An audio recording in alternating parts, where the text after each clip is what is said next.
সুপ্রভাত বন্ধুরা। আজ তো ছুটি ছিল, তবু টিউশন ছিল। সকালে রান্না করে পুজো করে রাখি পূর্ণিমা জন্মাষ্টমী পুজো করে পড়াতে চলে গেছি। তারপরে পড়িয়ে ফেরার সময় রাখি আর বাচ্চাগুলোর জন্য সব চকলেট কিনে নিয়ে এসেছি। ওরা তো মিষ্টি ফিষ্টি খেতে পারে না, চকলেটও খেতে পারে না, এর তো খাওয়ার বয়সই হয়নি, মাত্র 5-6 মাস হবে বয়স। তাও শখ করলো যে পড়াই। আর আর চাই সবাই সুস্থ থাকুন, ভালো থাকুন এবং আনন্দে খুশিতে থাকুন। শরীর সুস্থ থাকলে সবাই ভালো থাকবে, তাই না?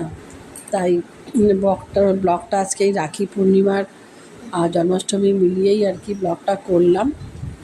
আর তেমন বড় করে তো আমি পুজো করি না, ছোটোখাটোই করি।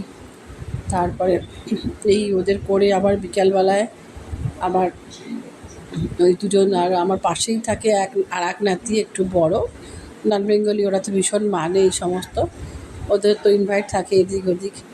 ওকে পড়ালাম রাখি। তারপর বিকালবেলায় এক কলিগের বাড়ি চলে গেলাম। ওখানে যেতে যেতে এই দৃশ্যটা দেখতে পেলাম, দেখতে পেয়ে সেটাকে ভিডিও করলাম। কেমন লাগছে জানাবেন। সবাই সুস্থ ভালো আনন্দে থাকবেন এবং আমাকে সাবস্ক্রাইব করে এগিয়ে নিয়ে চলুন। শেষ করলাম। কেমন? সুপ্রভাত বন্ধুরা। আজ তো ছুটি ছিল, তবু টিউশন ছিল। সকালে রান্না করে পুজো করে রাখি পূর্ণিমা জন্মাষ্টমী পুজো করে পড়াতে চলে গেছি। তারপরে পড়িয়ে ফেরার সময় রাখি আর বাচ্চাগুলোর জন্য সব চকলেট কিনে নিয়ে এসেছি। ওরা তো মিষ্টি ফিষ্টি খেতে পারে না, চকলেটও খেতে পারে না, এর তো খাওয়ার বয়সই হয়নি, মাত্র 5-6 মাস হবে বয়স। তাও শখ করলো যে পড়াই। আর চাই সবাই সুস্থ থাকুন, ভালো থাকুন এবং আনন্দে খুশিতে থাকুন। শরীর সুস্থ থাকলে সবাই ভালো থাকবে, তাই না? তাই ব্লগটা আজকে এই রাখি পূর্ণিমার আর জন্মাষ্টমী মিলিয়েই আর কি ব্লগটা করলাম।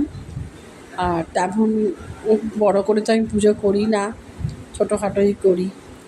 তারপরে এই ওদের করে আবার বিকালবেলায় আমার ওই দুজন আর আমার পাশেই থাকে আর এক নাতি একটু বড়, নন বেঙ্গলি, ওরা তো ভীষণ মানে এই সমস্ত, ওদের তো ইনভাইট থাকে এদিক ওদিক। ওকে পড়ালাম রাখি। তারপর বিকালবেলায় এক কলিগের বাড়ি চলে গেলাম। ওখানে যেতে যেতে এই দৃশ্যটা দেখতে পেলাম, দেখতে পেয়ে সেটাকে ভিডিও করলাম। কেমন লাগছে জানাবেন। সবাই সুস্থ ভালো আনন্দে থাকবেন এবং আমাকে সাবস্ক্রাইব করে এগিয়ে নিয়ে চলুন। শেষ করলাম। কেমন?